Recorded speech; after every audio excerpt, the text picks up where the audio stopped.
You're listening to Boomers Today with your host, Frank Sampson.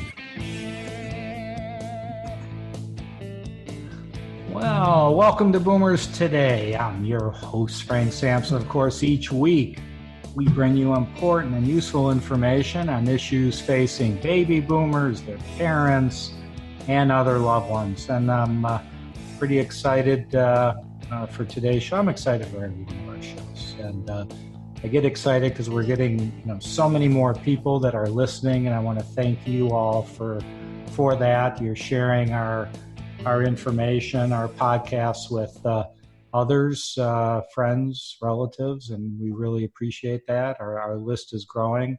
Certainly, many of you are listening on the Boomers Today app that you can get on your iPhone or Android phone. Some of you go on to Google Podcasts, Apple Podcasts, iHeartRadio, listen that way. Some of you go to our website, boomerstodayradio.com. So a lot of different ways to listen to the show, and we appreciate all your support. But I know why you're all listening. It's because we have great guests. So we have another wonderful guest with us today, a fellow Californian here. So I'm pretty excited about that. David Frost, who is a certified master fitness trainer, also a rowing coach, a champion competitor, and award-winning adjunct professor. After decorated careers in the U.S. Navy and the business world, he founded Well Past 40 LLC to promote wellness and longevity. He specializes in nutrition, endurance, and strength training, adapting sessions for people dealing with cancer, MS, Parkinson's, Cerebral Palsy, diabetes, and metabolic syndrome. His writings about 21st century knowledge workers became a chapter in Advances in the Technology of Managing People, Contemporary Issues in Business and Education. David, welcome to Boomers Today. Thank you for joining us. Well, thank you so much, Frank. It's a wonderful day to be alive. Any day that ends in a Y is a great day to be a boomer. Absolutely right. Absolutely right. So you've got a wonderful background. Tell us a little bit more about maybe type of business. First of all, thank you for representing us in the U.S. Navy. Thank you for that. But I'd love to hear a little bit more about the business that you were involved prior to setting up Well Past 40. Sure. So after service in America's Navy, and thank you, there are so many folks, as recently as a week or so ago when one of America's capital ships, the Bonhomme Richard, had a fire. It's a dangerous life. Generally, it's a young person's game, but we boomers that served, or we boomers that are taxpayers, part of the reason America is what it is because of those that wear the fabric of our country. So I was honored to do it until Bill Clinton signed my discharge papers, and I moved into industry. In industry, I did leverage what I learned. My time in the Navy was spent chasing submarines back when the Russians were coming. If some of you remember Red Storm Rising, the Clancy novel, well, that was me. Oh, wow. And, but maybe the Russians hopefully won't come, but that was my professional portfolio. And when I left the Navy, I realized that my portfolio could be leveraged to help build next generation systems to make our military work smarter and hopefully have better tools at their disposal. So I was involved in undersea warfare for many years. And as I got more senior, I moved into marketing and business development and those sorts of things. I worked for companies as small as one person up to a large corporation named Lockheed Martin Corporation. So around a few blocks, a few times in the business world. And certainly along the way, I picked up a term from AT&T, one of my postings, which was called the corporate athlete. And I was exposed to a book called Younger Next Year. And those two items, in addition to blowing out my back in the year 2001, was kind of when I decided to rise like a phoenix and take better care of myself at the age of 49, get my L5-S1 spine fused, and become a kaboomer. So Yeah. that's a long-winded story, but again, I've been around a few blocks a few times. That's great. That's wonderful. Great story. So there's a term that I've gone to your website, and we've had an opportunity to speak with one another before this interview. You use a term called Stamininety. Stamininety. And I'd love you to explain. I know you explained a little bit to me, but to our listeners, tell us a little bit what Stamininety means. Sure, and thank you. It is a compound word, and it's not in your Funkin' Wagnalls yet. However, that compound word can be pretty powerful if you reflect on it. The two parts, in our physical 401k model for Kaboomer, Stamininety means that you are investing in the bedrock stamina, your endurance to play with the grandkids, to continue your activities of daily life, to get up and salute the sun every morning with your mindful stretching. The stamina part is the bedrock of your physical 401k. If you think of us boomers, we certainly are aware, as the market does its ups and downs, of our 401k and our retirement plans. Well, we talk about Stamininety as the absolute bedrock, the foundation of your physical 401k. So that's part A. Part B, 90. Our idea of thriving and striving into our 10th decade is living better as you live longer. And there are some simple yet hard things that are embodied, several levels of detail beneath the compound word Stamininety. But again, it's a bedrock term with a time span. For those of us that are Medicare age, we're looking at minimum, hopefully, good Lord willing, 25 more years in our Encore Act. And we want to be able to continue our activities of daily life. And we want to play with the grandkids. We want to manage the aches and pains that we all develop. You and I know, Frank, the first day we don't have an ache or pain, it's we're talking to St. Peter or the guy in a hot spot, and I don't know which way I'm headed, but I'm not ready to talk to St. Peter or El Diablo yet. So living longer and living better is what we meant to be with the new word Stamininety. It's not registered yet, but it is a website, and it does have a ring, we think, and if it catches people's attention, that's okay. We want people to join the movement and get excited about forming habits to thrive and strive into your 10th decade. So how is Well Past 40 working with people? I mean, are you more consulting them one-on-one? Is it an educational website? Are you doing training? How's it all work? Thanks. The answer is yes, all of the above at this point. Well Past 40 LLC registered as of 2 days ago with the government. That started off, what I love best is the one-on-one or one-on-few training, Frank. I really learn from every client with which I'm associated, and hopefully I impart a few hacks, lessons, tricks to help those folks on their journeys toward blowing out 90 plus candles. So I really love the one-on-one and one-on-few, yet I am a rowing instructor for a wonderful outfit called Row House, The Row House. It is a chance to work with more people and share the passion I have for a zany sport where you sit down and go backwards on the water.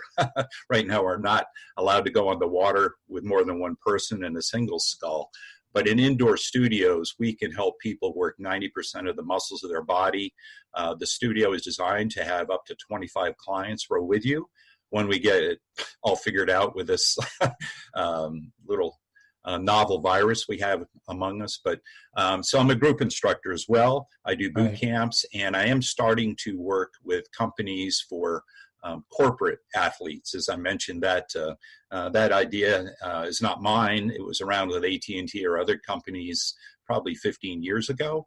But I think that I can add, the idea is for a real wellness program is to get people enthused about those first steps, those first hard steps. So long-winded, Frank, but yes, all of the above, one-on-one, one-on-few, group fitness, and organizational fitness as well. As a rowing coach, I do get to work with underserved youth. I get to work with wounded warriors. But corporate America, in this new age of knowledge workers, telecommuting, and so on, we needed the mind-body connection, the mind-body axis through the vagus nerve is so key that I think that I have something to offer some organizations to help their staffs work better as knowledge workers. That's great. That's wonderful. So you use the term motion is medicine. You're not suggesting that people start working out and throw away their prescription drugs, are you? I'm not an MD, okay. nor a registered dietitian, but I, in the intro to a book called Kaboomer, I do offer a knock-knock just for provocation, if you will. And the knock-knock goes, what's the difference between a boomer and a kaboomer? And the answer is a boomer might take 2 pills at a time, and a kaboomer strives to take 2 steps at a time. As we get older, we know that many boomers have to take things to ease aches and pains or have medical or physical conditions. We get that. But the idea is, if you could just take a deep breath and say, is there a natural way? Can I manage aches and pains with breathing and stretching and exercise, as opposed to taking prescription drugs? Hey, my daughter's a physician. I wanted to be one, but I wasn't smart enough. I get it that our medical profession is very, very good at easing discomfort. And yet we, for millions of years, we are, Homo sapiens was able to manage with self-care. And I ask folks to take a first look at, can I breathe better? Can I move better? Can I stretch? And can I manage my boomer life before I take multiple pills? I think there's a statistic of 4 to 5 prescription drugs is an average. I don't know if that's a mean average or a median average or a mode average of boomers. And certainly a big part of our industry is pharmaceutical, big pharma, and that's all good if it's helping people live longer. But again, I ask folks to take a look at, can I live better by things that I can control on my own? And oh, by the way, that might be a little cheaper for our kin and grandkids for medical bills, those of us that pay our Medicare premiums. Yeah, absolutely. Well, it certainly makes a lot of sense, for sure. I mean, I think that sometimes people have those aches and pains, and first thing that comes to their mind is, what can I take? And again, not to overgeneralize, if I may give a case, I mentioned I blew out my back.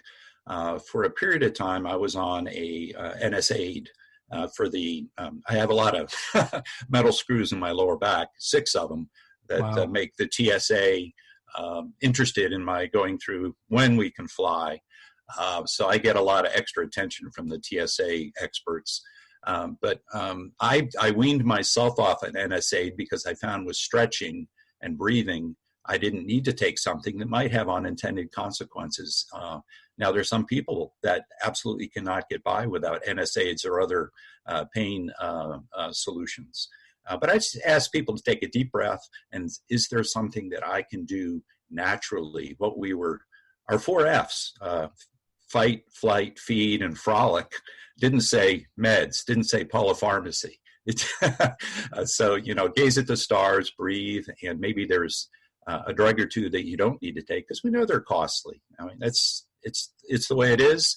And I am not saying anything other than talk to your doctor, but just ask yourself, what would it be if I could wean myself off something? In this case, it was a non-prescription drug, Frank. For me, it was a generic Aleve for swelling in my lower back. Right. Yet I found that with stretching, breathing, and motion, that we have our own painkiller system. Pain is feedback, and it's powerful feedback if it doesn't become chronic. So I honor pain or discomfort as a signal something isn't right. It could be an imbalance. It could be a condition, and certainly we know the guys, we know men probably more than women, not as a stereotype or prejudice. Men don't like to go to doctors. Right. But if something doesn't feel right, take a deep breath, but never hesitate to see a professional. gosh, it could save your life. But we can control a lot. I mean, Mr. Paleo thousands of years ago didn't have an MD. Might have had a shaman somewhere along the way, but didn't have a MD to prescribe a leave because his back was sore after humping a mastodon for dinner. So you brought up something that kind of leads me to my next question. Especially, we're talking obviously the boomer age group, but we can certainly talk about other groups as well. But somebody's going to start saying, hey, I got to start, forget about calling it a workout, just going to be part of my life now. Should the emphasis be on strength? Should the emphasis be on cardio? Should it just be stretching? All of the above? Does it depend on the person? What are your thoughts there? Oh gosh, that's a platinum question, and certainly I will offer you my thoughts. But I would offer, and I do quote Bill Bowerman. Before Phil Knight founded Nike, a guy named Bill Bowerman said, "If you can move, you're an athlete." So yes, I believe that every athlete is different, and no matter what our challenges physically, medically, I'm honored to work with amputees and spinal injured war veterans in the sport of rowing.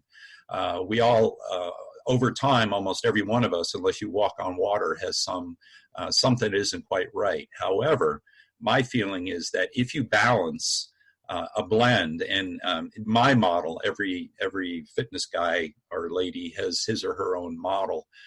What I call the physical 401k that Dr. Suzuki wrote about is the bedrock stamina that you and I already spoke about. The cornerstone, I believe, is resistance training, the ability to move stuff. When we travel, if we can get a carry-on suitcase up in the overhead bin or help someone else get theirs up in the overhead bin without saying, ouch, you're throwing your back. Strength is really, really important, and there's no better prescription for vitality as we get older than some strength training. And we can talk about how much in volume, intensity, or tempo, but moving stuff obviously is important. We're not plants, we're not fungi. We're supposed to move, and we should be able to move heavy stuff. The capstone of my model is sleep. It's a marvelous way to spend a quarter to 1/3 of our lives. If we don't have restorative sleep, our amazing brains don't restore, flush out the byproducts of chemical computing. More sleep means more calorie burn. So the capstone in my model is sleep. The currency is clean eating, anti-inflammatory eating to honor your brain, your body, and your gut. The flexible spending is the stretching. The insurance policy is stability, and the thief is stress. So there's 6 pluses and 1 minus, this thievery, stress that can steal years and years from your life. But in answer to your question, I believe it's a balance. From a temporal perspective, the thing that anyone, if you can get up from a chair, you're working stability and stretching. Hopefully you tuck your tummy button against your backbone. Every trainer will tell you that. Use your corset as a natural spinal lengthening mechanism. It's there for us. The muscles are terrible sounding. And in my next life, I'm going to be a muscle namer, so I don't have to use big Latin words like, internal obliques or transverse abdominis and things like that.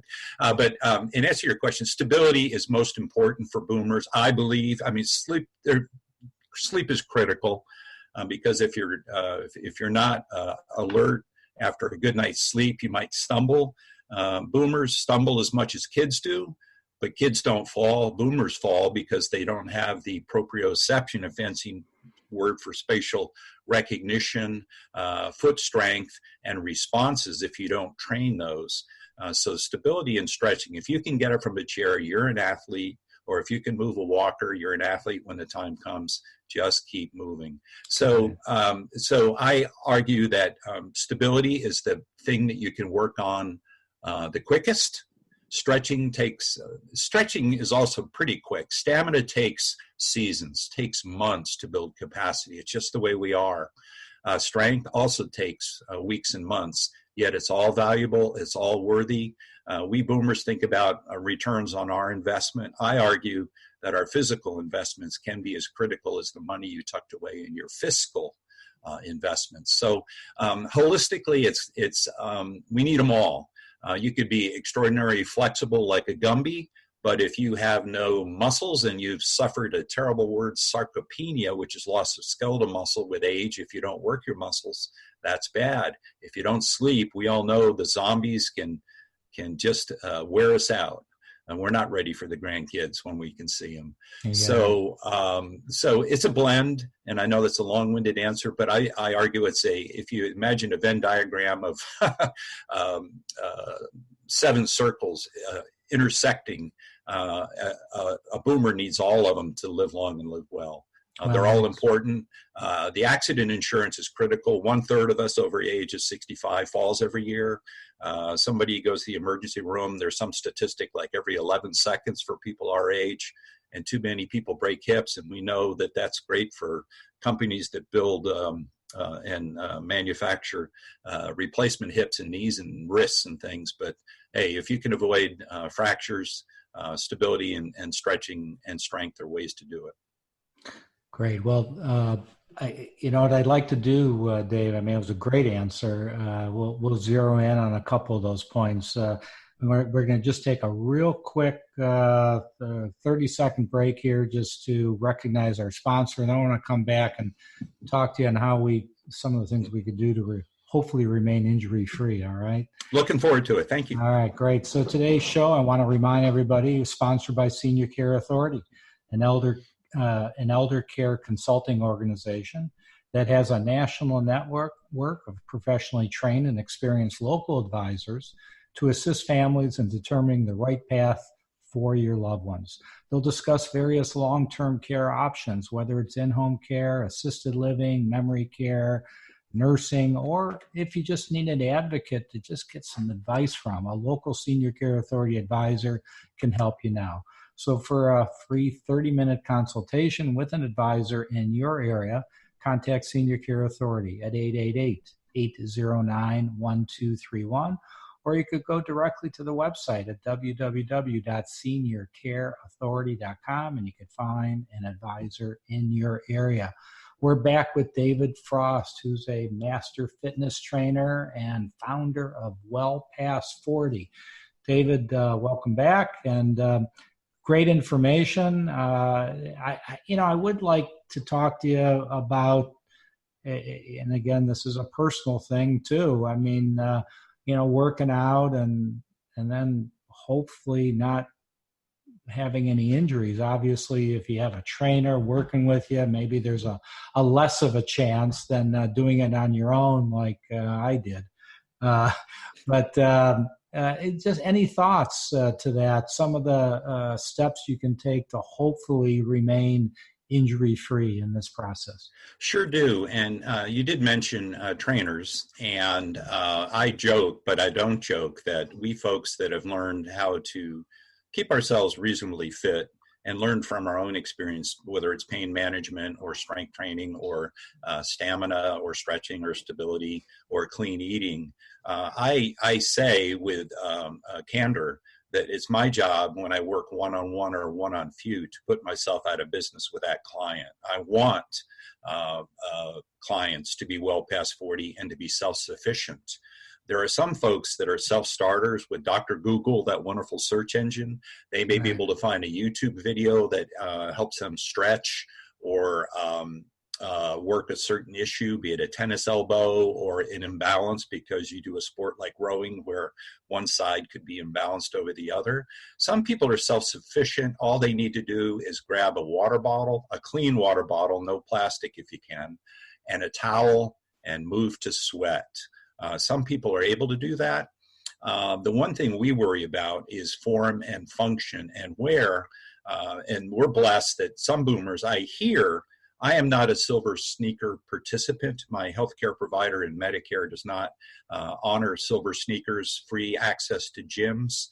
But many boomers should check AARP or other outfits to see if they have free sessions with a professional to help them establish the right form for moves, be it weightlifting move or body moves, functional moves to support your activities of daily life. Or if they're able to, if a boomer does have the physical, with an F, not physical, But if you do have fiscal resources to try a trainer, it may not be a bad idea so that you learn how to do the moves well so that you do not get hurt. So even though it's my goal with clients is to put myself out of business, that's one reason I wrote a book, was so they could dog-ear pages and highlight pages so that they could, oh yeah, Dave said that, Coach Dave said that. But some people are able to do it on their own. I just say try it, have a plan, circling back to how do you get started, have a plan, and then execute the plan, and then modify the plan as you get stronger, fitter, more endurance, more stable. Start to challenge your system. We humans are competitive. We humans respond to stimuli and challenges and factors. Unfortunately, a lot of factors are stressors, but a good stress is, can I beat that same person my age walking up that hill or whatever. So by nature, in our 4 Fs, we love to frolic and we love to enjoy life. The better equipped we are with our physical 401k, whether we do it on our own or whether we look for the help via Silver Sneakers or a personal trainer, just try it. Just try it. Have a plan and try it and stay with it. Habits take time, as Dr. Rosen shared with you back in November of last year. Right. Habits, simple yet hard things. Some people have trouble sticking with them, and sometimes a buddy, sometimes a loved one, sometimes a kid. One of your kiddos can say, "Hey, Dad, you're getting, you're getting more, you're getting more apple-shaped than pear-shaped," and you don't want that. So whatever it takes, whatever that stimuli is to do the simple yet hard things to build healthy habits to live longer and live better, I argue it is worth it. It's a return on investment. Yes, it's some time, talent, maybe a little treasure if you do commission a trainer. But the goal, I argue, is ultimately to be self-sufficient, or maybe become a trainer yourself. I didn't become a personal trainer until I was 59 or 60. So, right. Long-winded answer, Frank. Thank you. Yeah. So, Dave, I want to make sure we don't run out of time before you have an opportunity to let people know how they could get a hold of you. So, why don't you share with us whatever you'd like to, your website, whatever it is you'd like to share. Well, thanks so much. Wellpast40.com, no hyphens or spaces, just those characters. Wellpast40, Forty.com is the website. It's intended to be information rich. It's intended to help people on their journeys towards Stamininety. If folks, to stay with your kids and grandkids, if you're Instagram, hashtag Kaboomer Coach, that's with a K for Kaboomer and K for Coach. And Twitter, it's at DEFP Trainer. And golly, I'm on this planet to get people to join the movement. So I hope people, if you're interested with any questions, small, medium, or large, that they would reach out. I'd be honored to tell you what I think I know and what I don't know, but I'll get an answer for you. Great. So with the couple minutes left we have, I'm going to leave you with this one question for our listeners. Sometimes the biggest challenge is kind of keeping your mind and your body aligned, right? So tell us a little bit more about that, your recommendation on how to best do that. It's a challenge, and we'll stick with mind body, but folks, don't forget those trillions of cells in your gut, that 27 feet from your nose and your tongue down to the sanitation department. The gut is like a second brain. It's very involved in inflammation and things that are bad for us when we start to think about. Folks are even talking about mind-altering things like dementia and Alzheimer's are related to the gut. But back to mind-body, the brain is an extraordinary chemical computer. It's an extraordinary calorie burner, both at day, but more importantly at night. If we get our 7 hours of sleep a night, we're going to burn about a quarter of our daily metabolic rate. And that's, hey, if you want to lose a little weight, sleep is a good way to do it. It's again a holistic look at take little steps, sometimes simple, sometimes hard. But I kind of closed the book Kaboomer with a quote from Henry Ford, that great industrialist, and he said something to the effect of, "Whether you think you can or you cannot, you're right." And I encourage boomers to think about being right by listening to their bodies, by reaching for that brass ring, and see if there are little steps, simple yet hard steps, to live longer and live better. And if I can just share, we lost a great American this past week, several great Americans, but Congressman John Lewis passed away. He offered a quote I'll never forget. I have it on my wall. Never give up, never give in, never give out.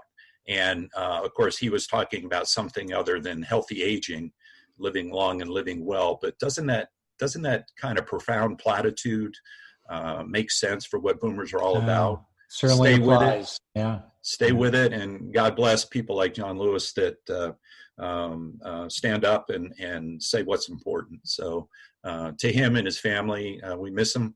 But boy, as I say, that never give up, never give in, never give out, it's going to stay with me for a very long time. Yeah. David Frost, Well Past 40. Check it out, wellpast40.com. Thank you for joining us on Boomers today. Really appreciate it, David. I sure did too, Frank. Thank you. Yeah, thank you. And I want to thank everybody out there for joining us on Boomers today. Just be safe out there, and we'll talk to everybody soon. You've been listening to Boomers Today with Frank Sampson. To learn more about today's show, visit boomerstodayradio.com and join us next time for another edition of Boomers Today.